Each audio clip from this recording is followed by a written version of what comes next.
Hoje nós vamos falar sobre o mapeamento de fluxo de valor, conhecido VSM. Então nós estaremos aplicando esta ferramenta, uma ferramenta de diagnóstico, para entender a necessidade da empresa e quais são as oportunidades que nós temos para transformar o nosso processo e ter melhores resultados. A empresa que nós estamos estudando é um caso real, é uma empresa no segmento tratamento de superfície, na área de serviços. Hoje ela tem 250 funcionários e o nosso estudo compreende o mapa de fluxo de valor, o OEE e também a estabilidade básica. Bom, quando nós falamos do mapeamento de fluxo de valor e nós vimos na teoria, trata-se de uma ferramenta de diagnóstico que colabora para que nós possamos compreender a oportunidade e a situação atual da nossa empresa e projetar uma situação futura aplicando projetos de melhorias, aplicando as ferramentas, os conceitos da filosofia Lean. Então esse é o objetivo de nós aprendermos mais sobre essa ferramenta e na sequência nós estaremos desenvolvendo alguns exercícios de forma bastante prática, bastante lúdica, para que você possa compreender facilmente como você pode fazer isso no dia a dia lá na sua empresa, né? Então nós estaremos aqui mapeando o fluxo de valor. Então é importante que a gente siga aqui o que nós vimos na teoria, né? Que são 5 passos para se desenhar o mapa de fluxo de valor. Então o passo 1, o que é a necessidade do cliente, qual é a necessidade do cliente. Passo 2, os nossos processos internos. O passo 3, as informações. O passo 4, a relação com o fornecedor. E o 5º passo, a questão importante de lead time e tempos de ciclo dos nossos processos. Então nós temos aqui como se fosse a nossa folha e através dela nós estaremos desenvolvendo o nosso mapa de fluxo de valor, né? Então no primeiro momento, o que nós temos no nosso mapa de fluxo de valor? A informação do cliente, né? O que o cliente deseja. No caso aqui nós temos um cliente que tem um desejo de receber 12 barramentos por dia. Nós temos um tempo disponível de 8 horas, então tendo a informação de demanda e a informação que eu tenho de horas trabalhadas, eu tenho a possibilidade de calcular o meu TAC. Então o primeiro ponto eu tenho a relação com o meu cliente, né? Feito isso com a relação com o meu cliente, o que nós estaremos fazendo?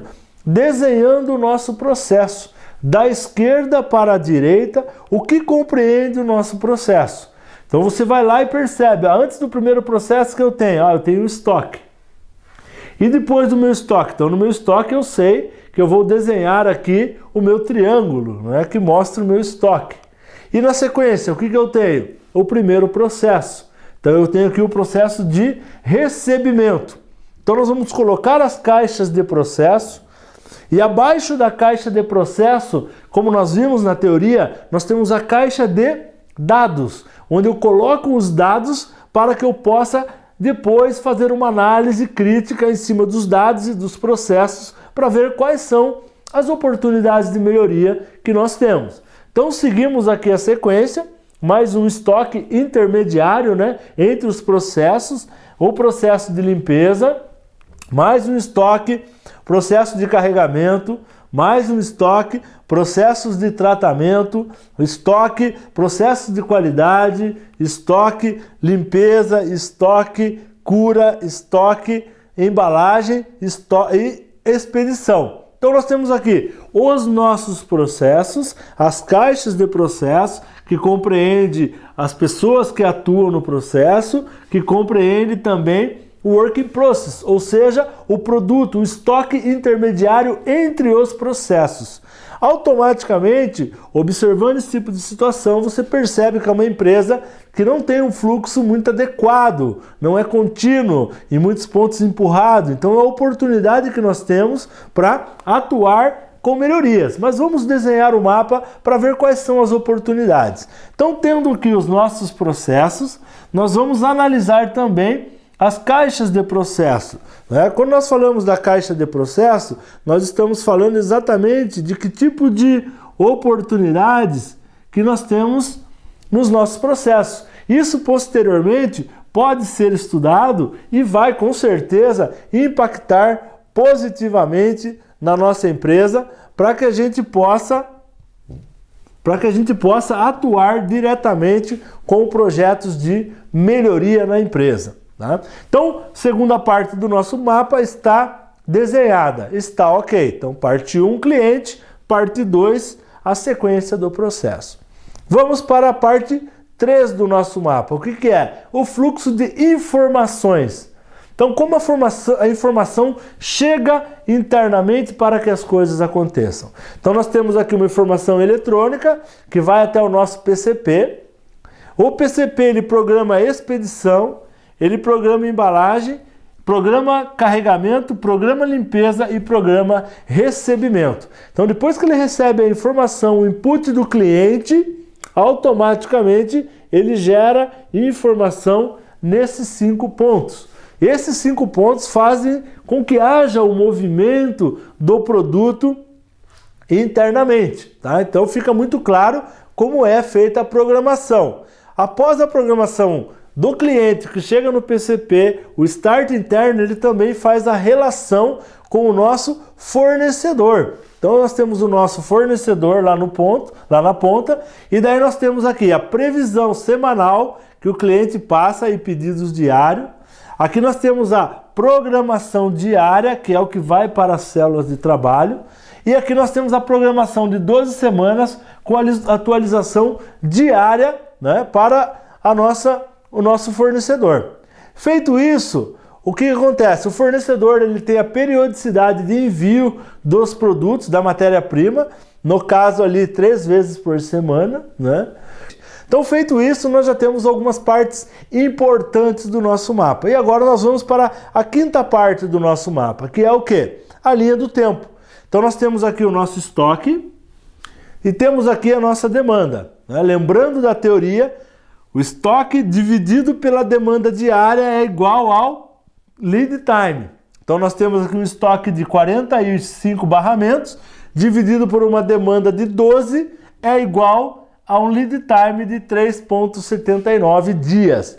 Isso nós vamos fazer a mesma leitura em todos os estoques que nós temos aqui. Então, conforme nós temos aqui no exemplo, né, nós temos aqui estoques, né, em vários processos. Nesses estoques, nós vamos dividir pela demanda diária. E essa demanda diária, automaticamente feita essa divisão, nós temos o nosso lead time. Então esse é o ponto aí importante para que você possa desenvolver o seu mapa de fluxo de valor, né, de forma bem assertiva. Tá? Então nós temos aqui uma excelente oportunidade de aprendizado e também de aplicação da ferramenta de acordo com a necessidade. Então, feito isso, entendido o estoque intermediário dividido pela demanda, nós vamos gerar o nosso lead time. Calculando o nosso lead time, 6 dias, 3 dias, 0,8, 0,5, 0,16, 0,8, 3 dias, 4 dias. Né? Esses são os nossos estoques intermediários transformado em lead time. Quanto eu tenho de produto no meu processo, dentro da minha empresa. Feito isso, nós vamos puxar para baixo também a informação que nós temos sobre os tempos de ciclo. Então nós vamos pegar os tempos de ciclo que nós temos aqui e vamos trazer para esta posição, que é onde nós vamos colocar o nosso tempo de ciclo, né? E, através desse tempo de ciclo, nós temos a oportunidade de conhecer como está o balanceamento dos nossos processos. Então, percebam que todo o tempo de ciclo está vindo aqui. Ó. Com isso, eu tenho o quê? Informações. Com isso, eu tenho informações relevantes e o meu mapa ele vai tomando corpo. Eu posso entender o meu mapa, porque eu tenho parte 1, meu cliente, parte 2, meus processos, parte 3, a informação, parte 4, a relação com o fornecedor e parte 5, meu lead time. Feito esse fechamento, eu vou somar aqui, eu tenho um total de lead time de 21 dias. num tempo de ciclo de processamento de 1.548 minutos. Ou seja, eu tenho produtos na minha empresa para 21 dias. Esta é a situação atual. E eu tenho na minha empresa, somando todos os ciclos de trabalho, 1.548 minutos para realizar a minha atividade, para realizar o meu trabalho. Tá? Então, informações importantes. Feito isso com o nosso mapa, o que nós temos? A situação atual desenhada. Né? Quando você tem uma situação desenhada, você pode trabalhar também da seguinte forma. Você pode entender o que é importante. De repente, você pode separar em loops, que nós falamos partes, né? Que é o loop na relação com o nosso fornecedor. Pode ter o loop na relação com o nosso cliente. Pode ter o loop no processo inicial, ou intermediário, ou loop num processo final. Então eu posso dividir os meus projetos em loops, né? Loops nós chamamos de partes, como nós vimos na teoria. Então você tem partes do projeto onde você pode dividir o seu trabalho em várias partes. Se isso não é interessante para você, se você quer trabalhar de uma forma diferente, tudo bem, é apenas uma sugestão de como que a gente pode estar trabalhando, tá? Então fica uma dica aí, de repente, até trabalhar com os loops. Né? O mapa ele serve para que você possa interpretá-lo. Tá? No exemplo aqui, o que nós entendemos? Que aqui na parte de tratamento, olha o nosso óculos aqui, o óculos, lembrando lá da teoria, ele significa vá ver, vá no Gemba, vá no ambiente, entender o que está acontecendo. E nós temos aqui a oportunidade de um Kaizen também, o Splash. Né? Esse Splash desenhado aí é um Kaizen. Ele chama a atenção para uma oportunidade. E aqui nós temos a oportunidade de fazer um trabalho focado nesta parte aqui. Por quê? Nós entendemos que uma disponibilidade operacional muito baixa, né, 63%, um índice de eficiência baixo impacta diretamente o resultado na empresa. Então, com uma eficiência baixa, nós sabemos que aqui é uma parte da empresa muito importante, é um gargalo que atrapalha todo o restante do projeto e do fluxo importante aí para o nosso trabalho. Então, inicialmente, a nossa prioridade vai ser aqui, ó. Nós vamos trabalhar aqui como prioridade, mas claro, otimizando tudo aquilo que for importante, que for de fácil acesso e que seja impactante no nosso projeto. Então, quando nós desenhamos um mapa de fluxo de valor, nós temos essa oportunidade. A oportunidade de compreender como de fato opera, a oportunidade de enxergar quais são os principais desperdícios, né? Então você pode observar aqui, ó, perda de disponibilidade operacional, perda de disponibilidade, perda de disponibilidade. Aqui nós temos se você observar entre um tempo de ciclo e outro, tem uma diferença bastante grande. Isso gera o quê? Instabilidade, né? Até para você dimensionar o seu trabalho, balancear as operações é complicado. Se você perceber, nós temos aqui, ó, estoque em todos os pontos. Olha quanto estoque nós temos na empresa, né? Por isso que o lead time é alto, né? Nós temos um lead time alto. Por quê? Porque o estoque é grande. Então nós precisamos entender e atuar em todas essas oportunidades. Um outro ponto aqui que chama atenção, olha a programação. Ela é feita em vários pontos. Será que isso é necessário? Será que eu não posso criar um sistema puxado que faça com que o fluxo aconteça com um único processo puxador para atender a necessidade do meu cliente? Né? Como que eu faço para otimizar, para melhorar, para trabalhar nesta relação cliente e a nossa empresa, na relação da nossa empresa com os nossos fornecedores, nos nossos processos internos? Como que eu faço para pegar o meu processo, abrir o meu processo e entender quais são as oportunidades que nós temos no todo?